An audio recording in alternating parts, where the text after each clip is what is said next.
messieurs, bonsoir et bienvenue à cette émission d'Info 9.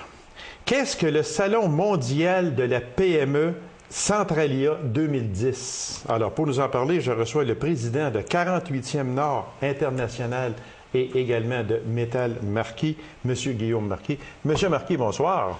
Bonsoir, Gaby. Merci d'avoir accepté cette invitation-là. Avant de parler de Centralia 2010, c'est le but de notre revue, mais j'aimerais qu'on fasse une parenthèse, moi, puis qu'on parle de 48e Nord International. Vous en êtes le président. Peut-être qu'il y a des gens qui ne savent pas exactement qu'est-ce que le 48e Nord International. Ça fait quoi chez nous, ça? Très bien. 48e Nord International, c'est un peu comme le trade name du Bureau de promotion des exportations de l'Abitibi-Témiscamingue. Fait que c'est un organisme sans but lucratif qui a été fondé il y a déjà une douzaine d'années. Le but principal, je peux dire même le seul but, c'est d'augmenter le chiffre d'affaires des entreprises de l'Abitibi-Témiscamingue à l'extérieur de l'Abitibi-Témiscamingue. Okay. Souvent, sous le vocable de 48e Nord International, les gens vont penser que c'est pour faire affaire avec le Chili, avec l'Afrique. C'est un peu ce que les gens pensent. Oui, exactement. Ça fait partie du mandat. Okay. Mais le mandat de base, de la minute qu'on a été capable d'apporter une entreprise de l'Abitibi-Témiscamingue puis faire faire des affaires en Ontario, au Manitoba, notre mandat est rempli. En fin de compte, de la minute que tu sors de ta région limitrophe, faire des affaires, ça va se ressembler beaucoup. Que le client, la minute qui est à 2000 km de chez vous, si on fait 2000 km de chaque côté, on est encore au Canada. Oui. Vers le sud, on va se ramasser aux États-Unis. Exactement, après ça, mais oui. Une fois que tu as traversé ces limites-là, c'est la même chose qui se répète. C'est pour aider, accompagner les entreprises à s'outiller en fonction d'aller sur des marchés extérieurs. Donc, il n'est pas nécessaire à une entreprise de faire affaire avec une province voisine. Je veux dire, c'est pas le but premier. Le but premier, c'est de sortir de notre patelin à nous, Abitibi-Témiscamingue. On va juste à Mont-Laurier, tiens, qu'on est à 500 km et moins. Déjà là, on a une mission à faire. C'est la mission de 48e Nord International. Exactement, oui. À ce moment-là. C'est très bien compris. Ce qui veut dire qu'on n'est pas obligé, comme vous avez si bien dit, d'aller à Washington. On peut y aller, sauf que ce n'est pas le but premier. Non. Le but, c'est de faire du commerce à l'extérieur de l'Abitibi. De la région Abitibi-Témiscamingue. Voilà, la mise au point est faite. Merci, M. Marquis. Qu'est-ce que le Salon mondial de la PME Centralia 2010? C'est un dérivé pas Naturalia, mais de Futuralia.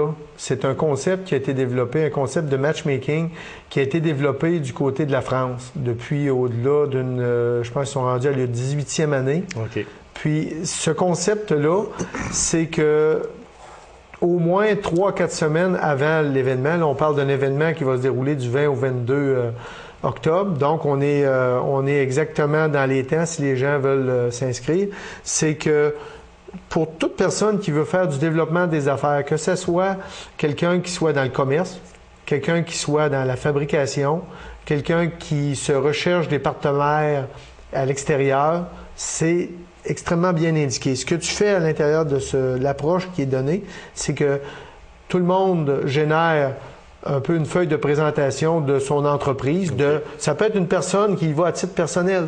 Si elle veut développer des affaires, elle va tout simplement donner son profil, dire, moi, exemple, je pourrais y aller à mon titre personnel, dire Guillaume Marquis, je recherche un partenaire extérieur avec des produits qui seraient intéressés d'introduire sur le marché nord-américain. Ça veut dire qu'on n'est pas obligé d'être une entreprise à ce moment-là. Tu peux être une personne. Là, vous expliquez très bien, vous pouvez aller là pour faire un contact. Moi, j'aimerais et promouvoir telle chose qui peut être en France, qui peut être en Suède, en Belgique, peu importe. Exact. En notant qu'il y a des gens là debout. Fait qu'à ce moment-là, vous donnez votre profil, ce que vous rechercherez, puis en même temps, toutes les entreprises qui s'inscrivent font la même chose. Donc, tout le monde a fait sa feuille avec sa description de son entreprise, ses buts recherchés. Puis après ça, bien là, c'est du matchmaking. Ah, okay. Là, tu te cherches une blonde. Là, tu regardes dans le catalogue.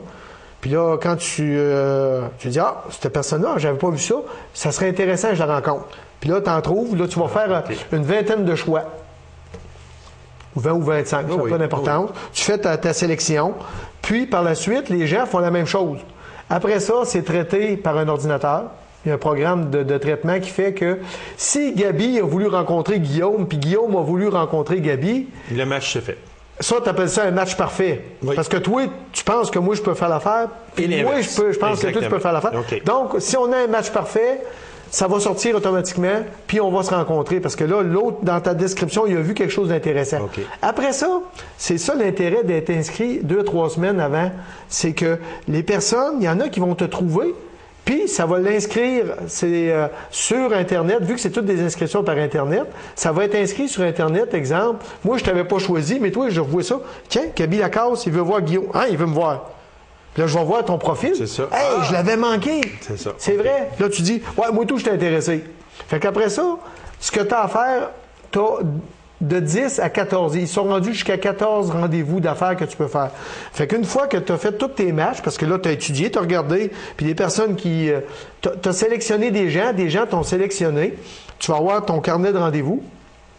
Puis aussitôt que ton carnet de rendez-vous est fixé, là, à ce moment-là, tu arrives là-bas, puis laisse-moi te dire que tu passes une demi-heure en rendez-vous cédulé. Il y a à peu près, il va peut-être avoir 200 à 400 tables différentes, okay. Toutes numérotées.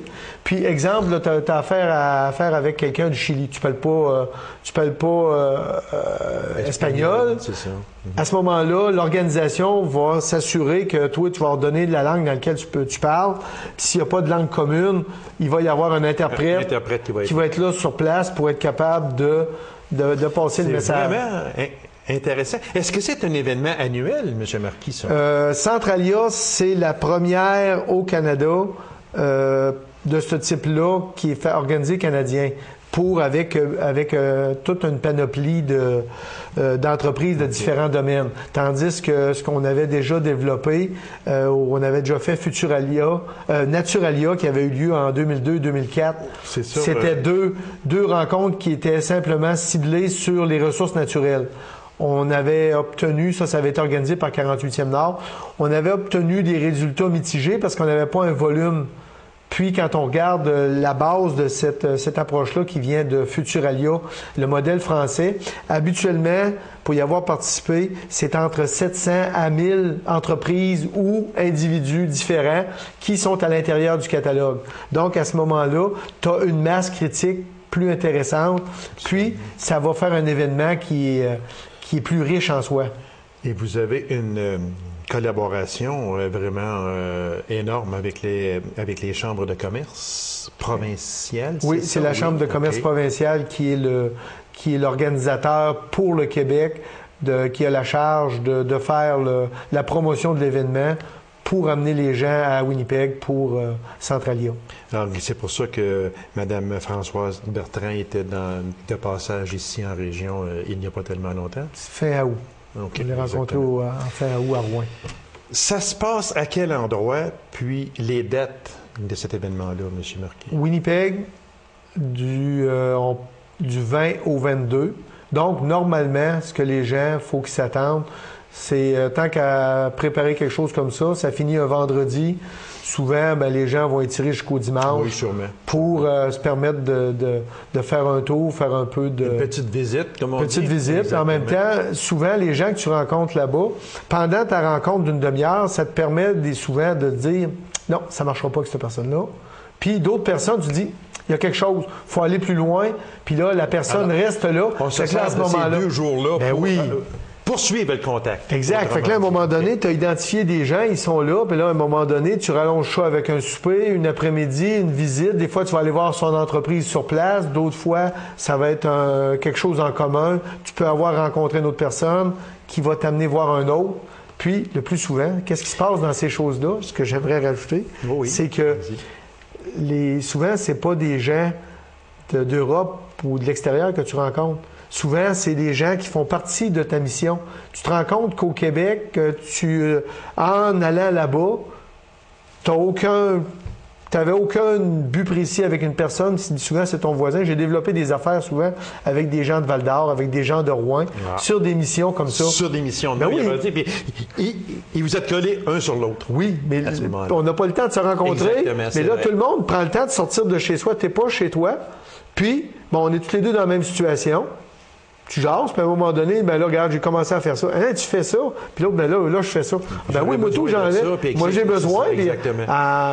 Tu fais ça, mais comment ça se fait que tu me l'as pas dit? Ben, tu sais, souvent, on regarde ailleurs, mais on regarde même puis pas on notre est voisin. dans la même région. Oui, c'est l'autre avantage que les gens se rendent pas compte. C'est que le fait de partir sur une mission, ça t'aide à développer ton réseau d'affaires local.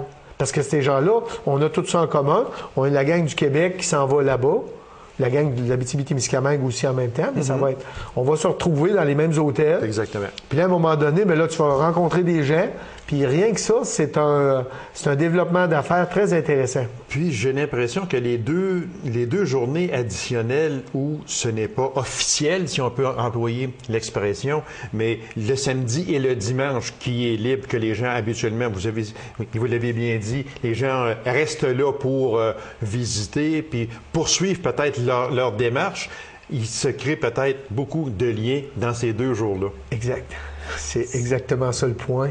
Ça fait quelque chose, quelqu'un qui veut faire du développement, qui veut réorienter son entreprise, qui cherche une nouvelle orientation à sa carrière, parce que comme j'ai dit tantôt, ça n'a pas besoin d'être une entreprise, ça peut être un individu. Les frais ne sont pas tellement élevés.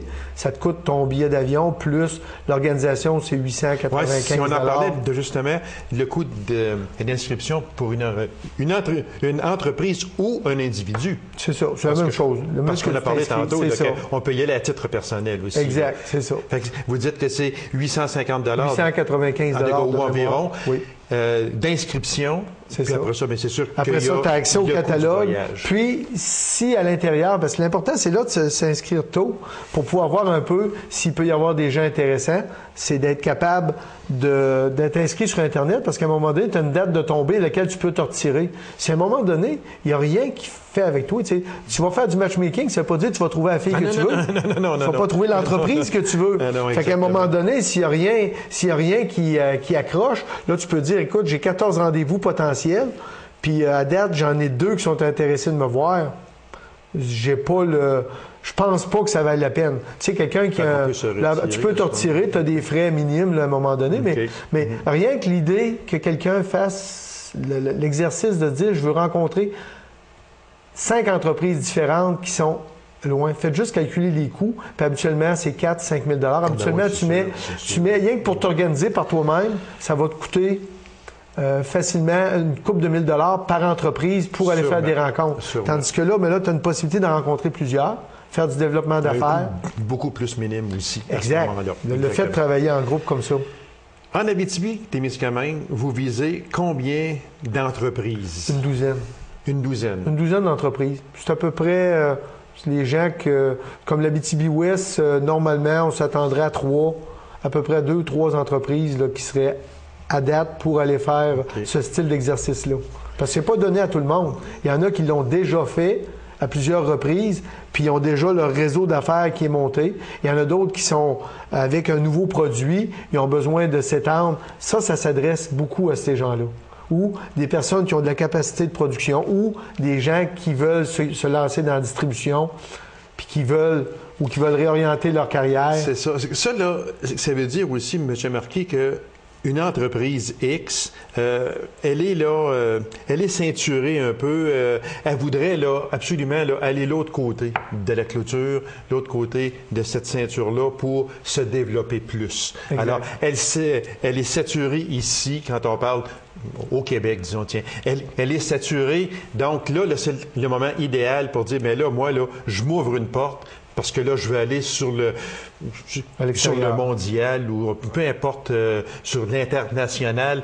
Là, c'est le temps. À ce moment-là, c'est un cas. C'est un cas. Comme tu peux avoir des gens qui ont des produits qui sont déjà développés, puis il faut qu'ils aillent à l'extérieur parce que la consommation locale ne te permettra pas d'en vivre. Exactement. Donc, tu sais, tu as différents cas. Tu peux pas juste dire c'est un type de... c'est la minute que quelqu'un veut faire du développement d'affaires puis qui veut augmenter son réseau de contacts pour être capable de développer son entreprise ou développer sa carrière à lui-même. OK. C'est ça qui est important. Métal Marquis a déjà vécu une telle expérience? On a fait à Sherbrooke Futuralia. J'ai participé activement avec Naturalia dans l'organisation, puis à participation aux 2 événements qui avaient lieu à Rouen et à Timmins en 2002-2004. Puis... Est-ce que ça l'a apporté quelque chose à Métal Marquis? Oui, il y a beaucoup de contacts. Beaucoup de contacts. Ça a permis d'élargir nos horizons. C'est surtout ça. Puis à un moment donné, après ça, ton entreprise, dans l'état auquel tu es, bien, à un moment donné, tu as des périodes de digestion à faire. Okay. Et moi, c'est pour ça que je dis, quelqu'un qui est dans le stade de vouloir augmenter, modifier, réorienter, ça s'adresse à lui. Okay. À des entreprises qui nous écoutent là, aujourd'hui puis qui sont hésitantes un peu, qu'est-ce que vous auriez à leur dire? De s'ouvrir des portes, quoi? S'ouvrir des portes s'ils sont rendus là.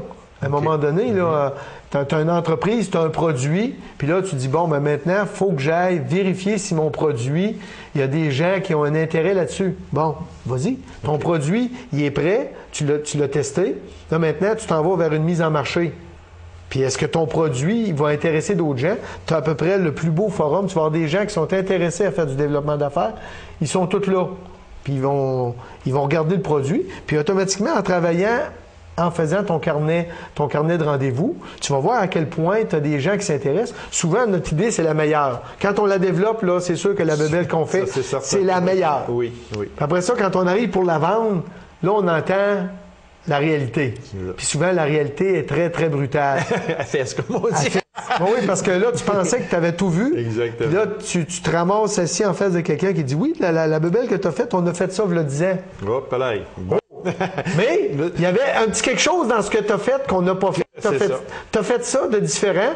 Puis ce petit bout-là nous intéresse. Là, c'est pas ton idée qui était l'idée la plus merveilleuse. C'est le petit... Mais c'est bon d'aller rencontrer quelqu'un qui l'a vécu. Tu vas grandir de ça. À un moment donné, ça peut permettre à ton produit de se démarquer. Oui. Ou des fois, c'est tellement développement d'affaires. Alors, on a jusqu'au 30 septembre pour s'inscrire. Oui. C'est ça. Alors, inscrivez-vous en grand nombre. Puis, c'est au mois de novembre. Au mois d'octobre. Octobre, c'est ça. 20 au 22 octobre. 20 au 22 octobre à Winnipeg. Exact. Merci beaucoup, M. Marquis, et bon succès dans cette entreprise-là. Merci. C'est moi qui vous remercie.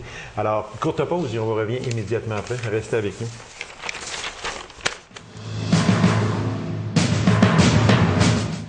Sortir un CD au début de la soixantaine, il faut vraiment le faire. C'est un rêve, un défi. Alors, il est ici pour nous en parler. Alors, mesdames et messieurs, je reçois le Saint-Vital des Clermont, M. Bruno Baudouin. Bruno Baudouin, bonsoir. Bonsoir. Monsieur Bruno, sortir un CD, est-ce que c'était un défi? C'était un rêve? C'était quoi? Ah ben, tu sais, Gabi, comme tout musicien, à un moment donné, quand tu arrives à la fin d'une carrière, on a travaillé toute notre vie, mais on a fait de la musique au travers de ça. C'est un rêve de produire un CD. Okay. C'est un rêve, puis je suis sûr que tous les musiciens, là, ben, on en voit plusieurs qui en font d'ailleurs des CD. Oh oui, là, c'est sûr. Oui. Puis ça caresse bien, là, ça finit bien une carrière de musique. Le titre, c'est « Il n'est jamais trop tard ». Puis c'est vrai, il n'est jamais trop tard pour se faire plaisir. Parce que ça, là, Bruno Baudouin, il s'est fait plaisir en faisant ça. Là. C'est bien certain, parce qu'avec l'aide de mon neveu, là, Yannick Baudouin, là, OK. Mais là, on a pris environ 8 mois pour produire le CD. OK. Puis Yannick, ben, en passant, là, je le remercie beaucoup. C'est un gars qui est bien professionnel. Puis c'est un musicien hors pair, parce que Yannick, il maîtrise 7 instruments de musique. OK. Alors, tu sais, quand tu produis un CD, il fait tous ses montages lui-même, puis c'est très bien. En tout cas, j'ai trouvé que la musique était très bonne. C'est toute la musique à Yannick. Moi, là, je l'ai écouté. Ouais. Honnêtement, je l'ai écouté au moins 3 fois. Ouais. Puis, j'ai trouvé ça très bien. Ouais. Très, très, très bien. Puis, je t'en félicite, Bruno, en plus de ça. Merci beaucoup. Puis, un jour à la fois, on va prendre les pièces qui sont là-dessus, parce que moi, je trouve qu'il y a vraiment un beau choix de pièces dans ça. Entre autres, Un jour à la fois de André Breton. André Breton qui est décédé aujourd'hui. André Breton commençait, il y avait une émission, il me semble que c'était assez cassé, mais c'était dans la région de Montréal. Et à chaque matin, 6 heures le matin, il y avait son émission. Commençait toujours son émission par la chanson Un jour à la fois. Ah, oui. Fait que Bruno, il l'a en disqué, puis c'est c'est sûr. Puis aussi, il faut que tu penses que quand j'ai commencé cette production de CD-là, j'ai rencontré un homme que j'avais connu dans ma jeune carrière de forestier. OK. J'ai rencontré M. Michel Perron et son épouse. Puis M. Perron, c'était un homme extraordinaire. C'était un homme qui est d'agréable compagnie, et son épouse aussi. Son épouse Lise, oui. Oui. Exactement. Et comme tu sais, M. Perron, il s'est battu longtemps là, pour une maladie du rein. Finalement, ben, son fils lui a donné un rein. Oui, c'est ça. Et puis, dans tout ce temps-là que ça s'est passé, là, il y a eu bien des événements. Moi, mon frère, il a tombé malade, puis il a une maladie du rein. Puis il n'était pas capable d'avoir de greffe. Alors, il est décédé de sa maladie du rein. Donc, quand j'ai produit le CD Un jour à la fois, M. Perron, c'était une chanson qu'il a chantée pendant peut-être 10-12 ans, qu'il a fait jouer à tous les matins. Tous les matins. OK. Dans sa maladie qu'il avait, c'était ce qui le tenait un jour à la fois, un jour à la fois. Fait que moi, quand j'ai produit le CD, je le produisais pour moi-même. Finalement, j'ai dit, bon, OK, si je n'en vends, là, si je n'en vends plusieurs, je vais donner 5 $ du CD à la Fondation canadienne du C'est un rein. beau geste, ça, c'est bien. Puis finalement, j'ai amassé 2500 $ pour la Fondation canadienne du rein. Félicitations, c'est très, très, très bien. Ben, merci, mais oui, et puis je continue encore. Là, j'ai décidé de placer dans tous les disquaires là, du Nord-Ouest. OK. Puis mon CD devrait passer à le Ranch à Bobby. Ah, OK. Je sais que ça joue... Oui, c'est d'Amos, là. Oui, exactement. Oui. OK. Fait que c'est un beau geste, Bruno. Puis là, encore là, en passant, là, je vais donner, là, à chaque CD vendu, je vais en donner à la Fondation canadienne du rein. Moi, j'ai aimé les pièces, mais une entre autres, puis je pense qu'on sait qu'est-ce qu'on parle tous les deux, le fameux lac, le Gardeur. Je pense que c'est important, cette chanson-là. Ah oui, ça c'est... Moi, j'ai vécu 5 ans avec M. et Mme Perron au lac Le Gardeur. Et puis, M. Perron, c'était pas comme mon patron, c'était comme mon grand frère. Ça a été 5 ans magnifiques, ça a été très belle. Mon épouse était avec moi d'ailleurs, là-bas. Oui. Fait que c'était des belles étés qu'on passait là-bas. Puis le lac Le Gardeur, ça le dit, hein, pas besoin d'apporter votre stock, parce que tout était là-bas. C'est ça. La seule chose que les gens montaient avec leurs habits de ville, puis rendu là-bas, il y avait tout ce qu'il fallait.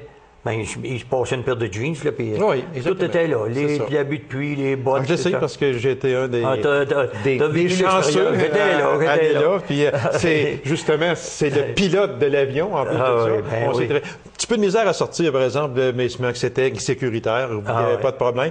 Sauf qu'il a fallu se reprendre en deux occasions pour sortir. Mais je te félicite, Bruno. Tu es excellent pilote. Bon, je dois dire. Merci. Moi, ce que je veux faire, je veux faire peut-être pas un excellent, mais je veux faire un vieux pilote.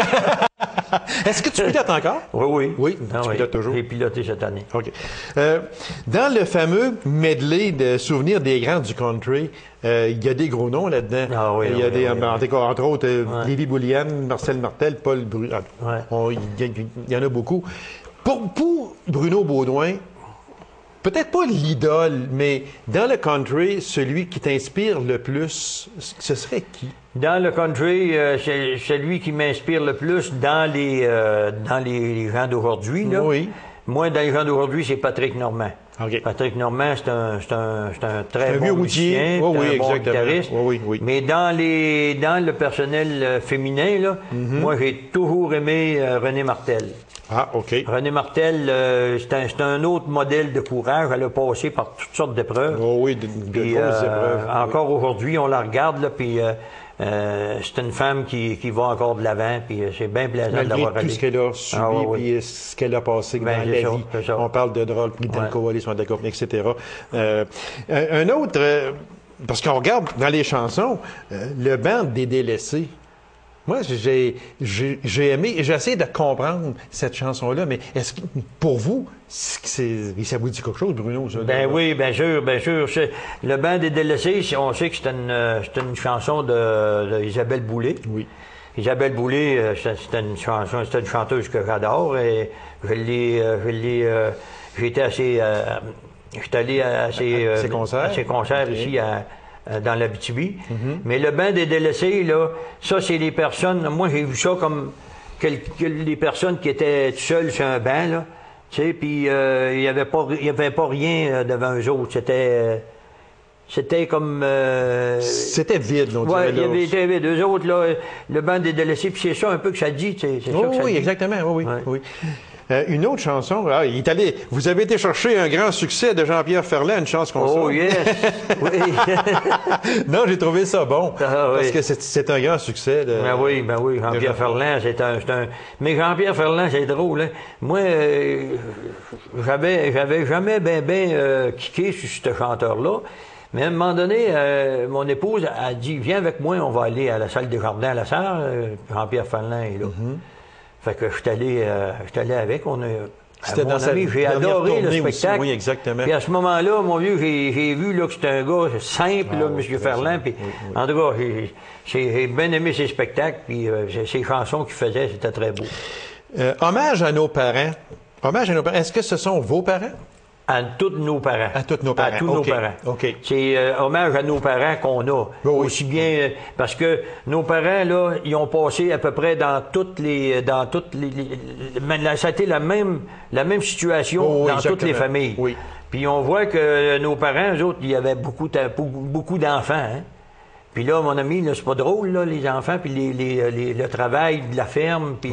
c'est sûr, c'est sûr. Fait que là, Fait que là, tu rendais hommage là, à tous les parents. À tous les parents, c'est ça, tous les parents. Puis, Bruno, qui termine avec un grand succès de Elvis Presley, Ben oui. Falling in Love with You. Oui. Ça, c'est hommage à M. Presley. Oui, mais ça, là, c'était Falling Love, il n'est pas là à peu près, lui. Non? Parce qu'en 92-93, je suis allé à Fredericton, au Nouveau-Brunswick, pour prendre des cours d'anglais. OK. À l'université qu'il y avait là, Saint-Paul. Et puis, la chanson qu'on chantait, c'était Falling in Love with You. Parce que dans cette chanson-là, il y a bien des prononciations, hein. Puis là, ben, les professeurs se promenaient autour de nous autres, puis ils surveillaient, si on avait la bonne prononciation. La bonne prononciation. C'est pour ça qu'elle, je l'ai mis là, j'ai dit, il faut qu'elle passe. Il faut qu'elle passe. Ouais. Bruno, le temps presse. Un autre CD? Ah, mais c'est en marche. Est-ce que ça peut venir, oui? Ah oui, c'est en marche. Là. Ah oui? J'ai déjà quelques chansons de réserver, de placer. Puis je veux en même temps en faire encore quelques-unes des compositions, là. Parce que là, sur elle, on a le gardeur, on a... hommage à nos parents. Quand tu es là, hommage à nos parents.